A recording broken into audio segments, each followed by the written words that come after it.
Okay, so we're going to jump right into the agenda for the Queers Shoot Back planning.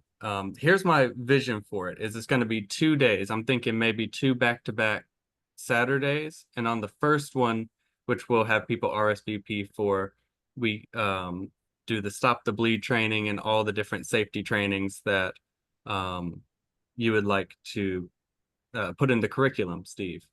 And once people go to that one, then there will be a follow-up on the next date of doing actual firearm safety, where we go to a range, can teach people Right. who maybe don't know about or haven't ever handled guns, like the basics, how to be safe, what are the red flags, the do's, the don'ts, and then have some fun at the range, some range time, but you're only invited to that one if you come to the first one. And so the things we need to work out right now are like the dates, when it's going to be. Okay, because then I'll do theirs next. The only caveat I got, actually, we're leaving tomorrow for about 3 weeks in Europe. So I think we're back on the 9th, 10th of August. So sometime after that. That's perfect. I was thinking 6 weeks out, which if we had it on Saturdays, that would be the 7th of September for the first day. Do you think Perfect. that's perfect? Do you think we should have the follow-up event on the next Saturday after that, the 14th? I would, well, everything's still fresh. And also, Zachary, I would say that we will probably be pulling. Okay, so just a little bit of a context with how the Socialist Rifle Association would handle this is like we would have like a group of like veterans or other people who are qualified with like gun safety to handle the second part of it. And we do have some local folks here, veterans here, who can help out with that aspect as well. Okay, so so Cool. I got it. Okay. We need to find another instructor for the second day. Yeah, I think we can tap on some of our local community here for that. But also, if we need to, I'm sure we can find somebody up in Atlanta more than willing to come down and help teach, because there's a very knowledgeable population in Atlanta that we can tap into. And feel free to draw from Wall of Vets too. I mean, there's everybody up there is qualified, actually, formally as marksmen, but I don't know if there's any that are certified firearms trainers, but you got really good people with a lot of experience, and they all think the same way we do. So, Yeah, and I know how to hurt them as well as fix them. So, as far as that goes, I have a wall of vets contact that I can get in contact with who might be doing this. Steve, you might know him just as Warpig, Neil. oh yeah, down in Newton, local boy. Yeah. And so I can get him out and he can help out a lot. And I think he would enjoy it. Oh, he would. He's excellent trainer. He's actually put together field training for a lot of our guys too. Oh, see, I didn't know that. We need to get an airsoft team going. Yeah, it'd be fun. he does the oh God, it's I'm getting too old for that, but the combat games, not just airsoft, but kind of the next level up for the working squads and so anyway. Yeah. Okay, so now that we have a date determined, so the first day would be the 7th of September. How long should it be? An hour? I'd say, I'll tell you, I just did an IFAC training and I set 2 hours for it because it was only about 6 people. I thought it'd go quick and it went well into 3. So I'd say a minimum of 3, maybe even longer if possible, but if not, I'll shut up a little bit and try to get it done. But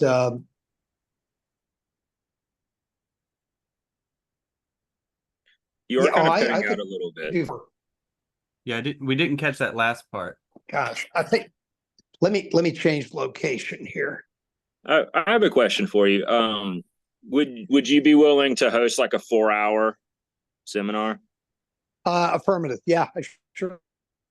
Do you think a 4-hour time slot would Well, be a good amount? Because I know that the fir- whenever we did the more comprehensive training, it was Yeah, longer than no, 4 hours. We're still losing you. I'm sorry. I mean, I could take half a day. Pardon? You're still No, I losing think me. you just came Jeepers. back. It may be Right okay. It may next. be okay. We'll let you know Okay. if you go out. I'm just worried All right. about people seeing how long it would take and not be willing to show up, you know?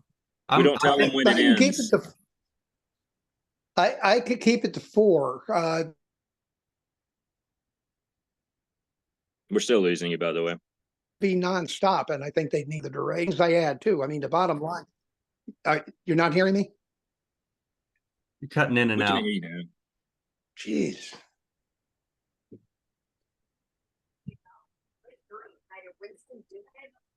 And see, Going whenever out you're not just- talking, it's perfect. I have a question. Are we talking about right now the first aid? Yes. You've gone through, I imagine you've gone through Stop the Bleed as well, Alicia. How long do you think it would be appropriate based off of what you may remember? Oh, well, see, that's the thing. For us, we took quite a few days. So, Mhm. I mean, like, there's a lot of information, but the information that we're getting in this seminar may not be all of the information that I have gone through. Yeah, so originally whenever we did the training, we did a lot of how do you handle it with body armor on and all this other kind of stuff that we're not going to be doing in this situation. You know, like I think a lot of it is just going to be kind of like how to check, you know, again, if I'm remembering my Stop the Bleed classes here, and so this is the ultimate test, right? But it's like we're going to explore how to determine if like an artery was nicked or not, or if it's just regular, or if you know, what degrees like the wound is, how to apply a tourniquet, when not to apply a tourniquet, how to pack a wound, how to apply like an Israeli bandage, how to probably get people out of the way of harm may be incorporated with this. There's going to be I would imagine other types of wounds, like if I remember if somebody gets shot in the eye, how to handle that, etc. Right. Do you think I personally don't think that one session, I mean, because that's a long time for one session, and that's a lot of, if it's done in a couple of sessions and maybe like that might a couple hours at a time, people might be more willing to separate up the time, because I'll tell you right now, there's no way you could ask me to come and sit for 4 to 6 hours. You know? Right. Steve, how do you feel about that? Yeah, look at I can build around you guys. All right. So that's not a problem. I will say though, the everything Cut you out again. mentioned that Will just mentioned, it kind of I can cover that in 3 to 4. What I add though, and I really insist on it, and it's not, I think it typically needs to be part of Stop the Bleed, is anytime any of these interventions are unsuccessful, you're going to end up doing CPR. All right, because that person's not gonna, they begin to lose a lot of blood. There's a lot to talk about with that too, because it's different than how it used to be conceptualized and how it's been taught too. But I'm not here to lecture on that part. You'll have to listen to all that crap when I'm there working for you. But so I want to end in some good trauma related CPR. That could take about 10, 15 minutes because you don't do any of the breathing. All you do is circulate the blood that's there to try to keep somebody alive enough for a 911 system to respond. The other thing is I've built this right now primarily for urban situations. So I'm not doing a combat medical training. Can do under fact showing and demonstrating under armor is not a problem, but I tend to agree. Let's get this first for the average guy that's not Yeah. going to be wearing plates out there. Absolutely. And you know, it can take a moment, show some techniques, because all that's part of just making a good assessment and how to do it. And the thing is, and it's the same thing in Stop the Bleed, I emphasize over and over again, is time is life. All right, you have nowhere near what they used to think. Because now the main issue, if somebody's bleeding, they're hemorrhaging arterial blood, it's the amount of blood cells they're losing. It's not the pints. The pints don't matter. I can go in as a medic and add 2 or 3 pints of saline, but saline doesn't carry red blood cells. So that person can get back to the point where they have a better blood pressure by adding fluids, but unless it's whole blood, which ambulances don't carry, unless it's whole blood, then that person doesn't have much of a chance once he reaches a certain level of blood loss.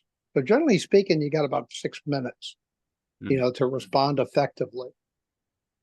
Well, yeah, of course, the main driver of why I want to do this is the rise in mass shootings and how easy it is in Georgia for people to have guns.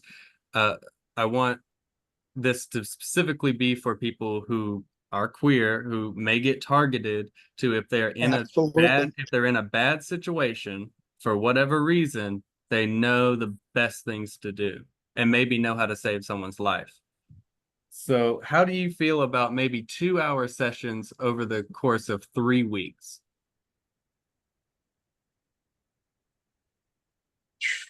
Well, see, that's a commitment in itself. Where are you located? Where are you located at? Because you're like north of. Not so much for me, but but you know, we can work with that. You're talking Spalding County. It's not out there like Noonan, for crying out loud. Joking, Will. No,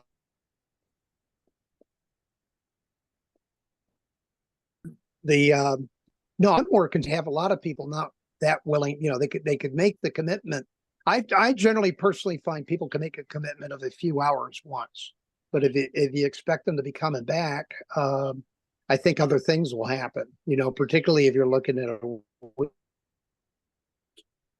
If I could make a suggestion, I'm sorry to butt in because you are cutting out here, but if I could make a suggestion, as I go,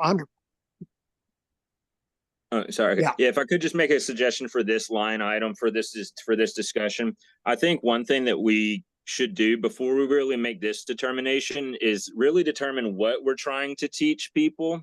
And then we can come through and say, oh, well, this is going to, like, this part may take 15 minutes to really go through, add an extra 5 minutes just for leeway. And then, because we don't even necessarily know what the curriculum is at this juncture, right? Yeah, right. I've got some basic stuff. Now, I won't be able to do a lot on it while I'm out of town. Let me go through some of the proposals I put together and see if I can't get something out for you by tomorrow. And give me a time for each one, like about how long it would be. Breaking up. I'd say 3 hours. I think we can get people into a single room for 3 hours, one session for 3 hours.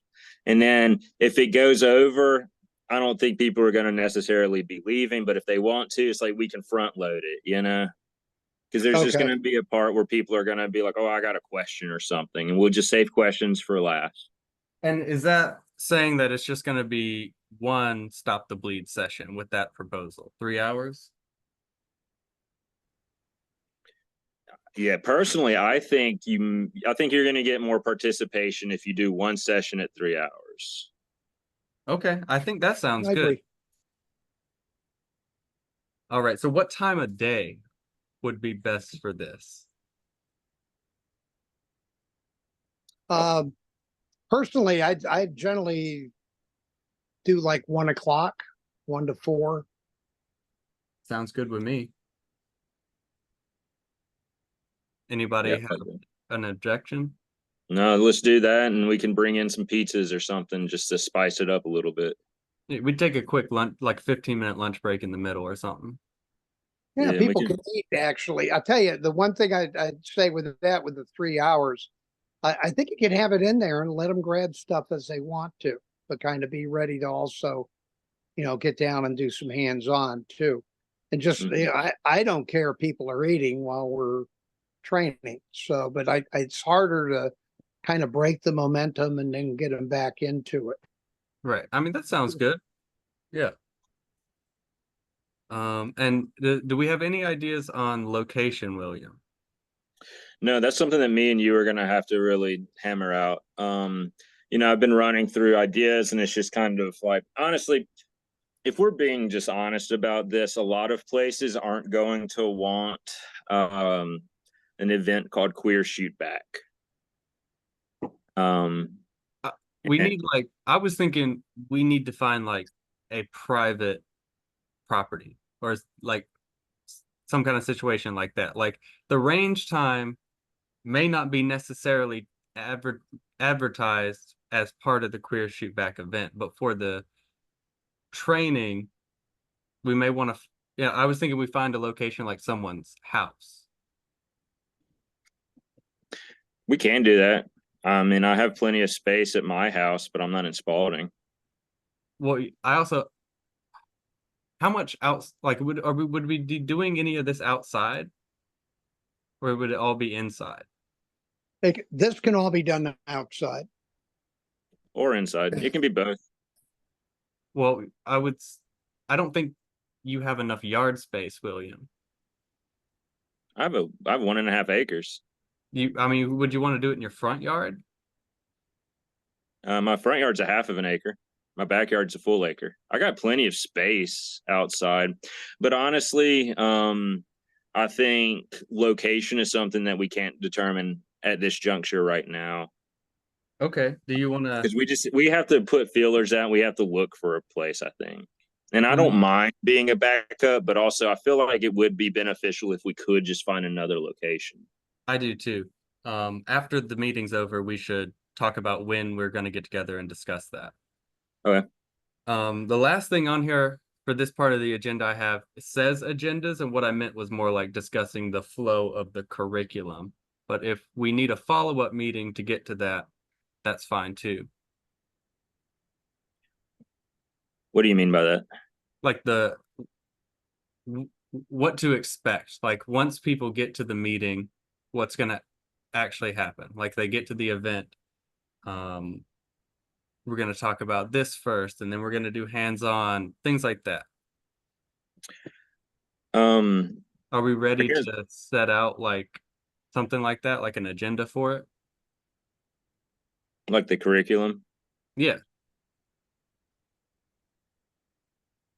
Yeah. So Steve, Yeah, and would I you happen could to have start like an putting already something established? together. Yeah, I got enough.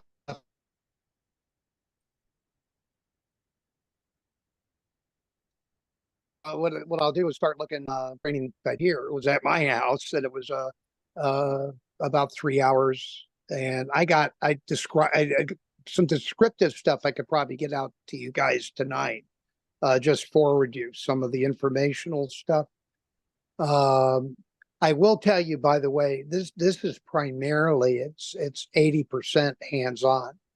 And I think for this type of training, it's absolutely essential to do it that way. It's, very little lecture. We'll talk about situations and it's interactive, but it is hands-on. I don't need chairs. I'd rather, my guys are going to be on the floor working on mannequins or working with each other. So that backyard's great. I think that's a lot more like the environment they're going to have to be working in anyway. But yeah, let me see what I could do. I'm going to be very Maybe limited for the next couple of days, but if I'm sure I'll get some time where I could just shoot some stuff out to you. Okay, I'll put my email in the chat and you can just send that to me. We are running out of time on this Zoom call. So if everybody feels good with what we've talked about, and the plans we've made so far, I say maybe we adjourn early before getting to the rest of the agenda since no one else is here. I'm okay. I gotta feed my kids anyway. Yeah. Well, thank you. I do have a Go I do have ahead. a question though, real quick before we go. Steve, would you be able to help individuals who show up make like a rudimentary kind of emergency kit? Oh yeah, yeah. And actually you don't need a lot of the fancier gear, but there are a couple of essentials I'll really stress if you're going to get a decent tourniquet. For instance, that frankly, the tourniquet's probably the most important life-saving device and everything you talked about. So that one I pretty much got to get, but we'll see. There are some ways where you can get it fairly inexpensively. So anyway, yeah. Well, I think if you got a bunch of 4x4s and an ace bandage, you got an Israeli bandage. You don't need to buy if you got some industrial strength duct tape. You can work out a chest seal. There's a lot of improvisations on everything except for the tourniquet. And there's just no beating it. And don't get one from Alibaba. I use them for training, and but not for the real thing ever. There's like the little budget tourniquets that are like the rat tourniquets or something like that. Would you recommend those? No, the rat is same thing with the SWAT. The rat is the little turnkey type with the elastic band, and it's just not effective. You got to be able see, and it's all because philosophically we're looking at this in a whole new way with the amount of red blood cells that are being lost. So the rat may slow down bleeding, but it's just not that effective. And the SWAT is the one that's the big elastic band that's kind of wide. It looks like a elastic ace bandage. It's useless. So I really think the cat, or my favorite now, is the soft T wide. And the other thing is, remember the user, everything I'm teaching is for the most part, particularly with tourniquet training, is something that they can apply to themselves to their shot. No one else has one. They keep one on them. But the soft T wide is kind of more intuitive, easier for a single user to use on themselves than the cat. Cat's a little awkward for that. And it's just as effective on another person. The reason why I ask is because go ahead. I would like participants to be able to go home with at least like a car kit or something, even if it's not like a full kit. Like if we need to throw in resources so that can happen. And then but I know like cat tourniquets, they're what, like $30 or something like that? They're about 30. Yeah, both the ones I mentioned are 30. I'll tell you what, let me think about that a little bit, because there's really the old Boy Scout tourniquet with, an ace bandage and a stick is not going to do the job, and or the rat or the SWAT. I like I say, I think the SWAT, I just don't think it works. The rat minimally, and again, you need to stop that flow immediately if you can. So let's think about it, and maybe we could. I don't think it'd go. I got some contacts with Tactical Medical Solutions, and even know a couple of people up at North American Rescue. And even if we had to drive up to Anderson, South Carolina, or Spartanburg, that wouldn't be the end of the world. If they could cut us. I will drive up there to get free tourniquets. Yeah, well, I don't know about free, but let's see if they could cut us a deal on them at least, Or yeah. But that's the only thing. I don't want to spare the horses on, because otherwise,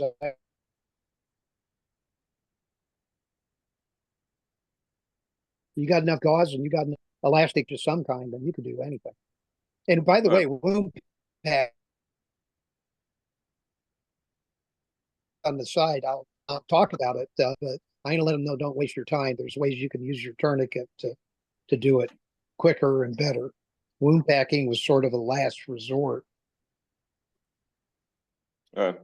Well, thank you everybody here for your time, especially Steve volunteering to be the instructor. I want to make sure that I got all this, what we have worked out correct. September 7th from 1 to 4 will be a 3-hour stop the bleed training session.